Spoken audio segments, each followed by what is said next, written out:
All right, so weekly challenge number 292 deals with pivoting and preparing data, and then we're going to create a report with an Alteryx using the report tool. So the data set we were provided contains a list of soccer players. We have the soccer player ID, the group they belong to, the team they belong on, and the region where they're from.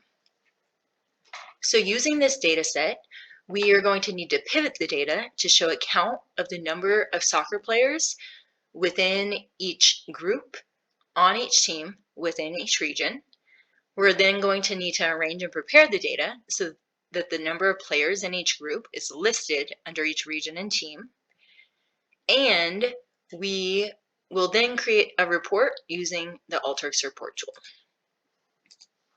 So our first step, we are going to use the summarize tool to group by the region, team, and group and get a count of the distinct IDs for each of those groups within each team, within each region.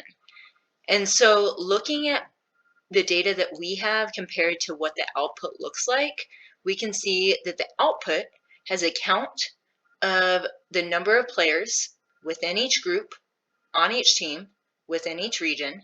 However, the column headers are the groups, and so we're going to need to use the crosstab tool to group by the region and team, and we're going to change the column headers to be the groups and get a sum of the number of players within each group, on each team, within each region.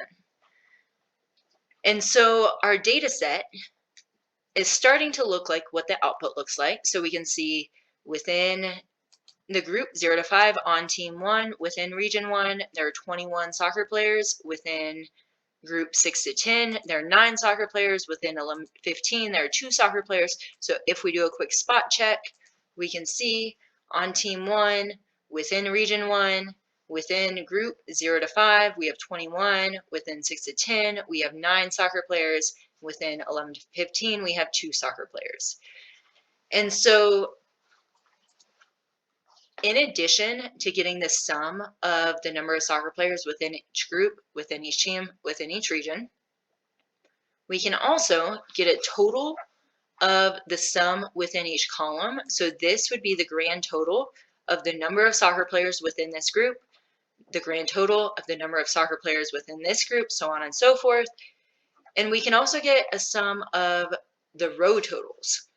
And so without this tool, it would take about 6 additional tools of summarizing, joining, unioning these data sets back together. And so this crosstab tool is a really powerful tool to get the sum of rows and columns. And so looking at what the output has compared to what we have, we now have the sum of the number of players within each group, on each team, within each region. We have the grand total. We have the total of each of the rows. One thing we're still missing is the total based on region. So we still need to get each of these light orange rows. And so using an additional summarize tool, I'm just going to group by region this time instead of grouping by region and group. And I'm going to get the sum of the number of players within each of these groups, within each of these regions. And so the output of that will give me the sum of the number of players within each of these groups, within each of these regions.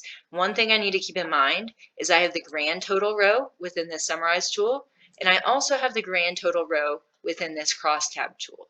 And so I just need to deduplicate one of those.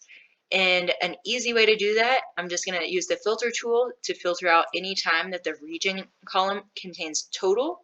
It will get rid of that row. And so we got rid of the grand total column.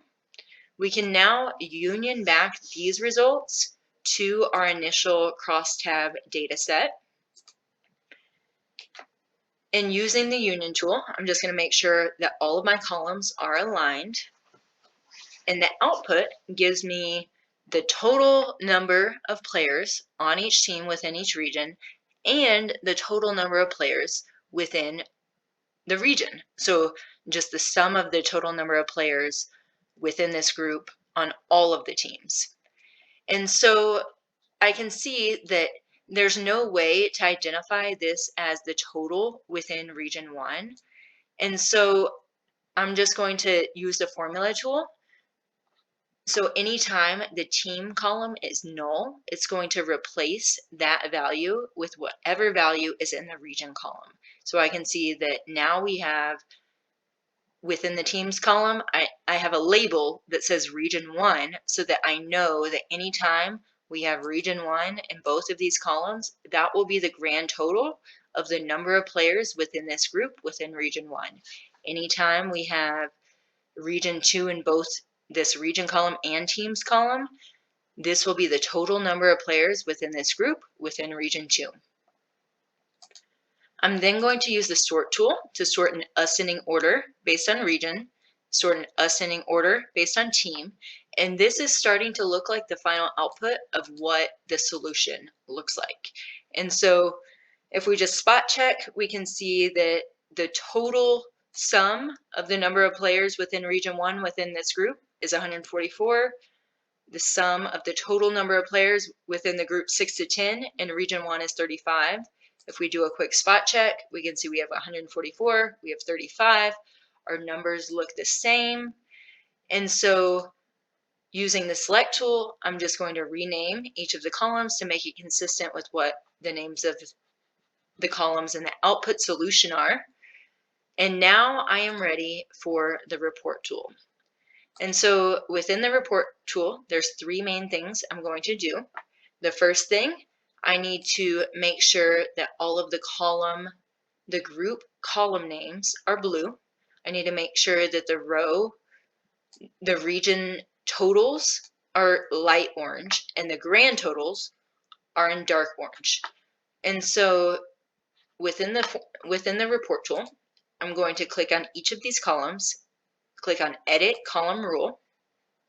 Anytime always is set to header only, it will make that header blue. I'm going to repeat the process for each of these columns. Set always to is header only, adjust the background color to blue, repeat the process for each of these columns, and that will give me the blue column headers. For the row rules, I have 2 row rules. So anytime the team column contains region, I will adjust the background color to light orange. And anytime the team column contains grand total, I will adjust the background color to dark orange. And so that should give me the same exact output as the solution.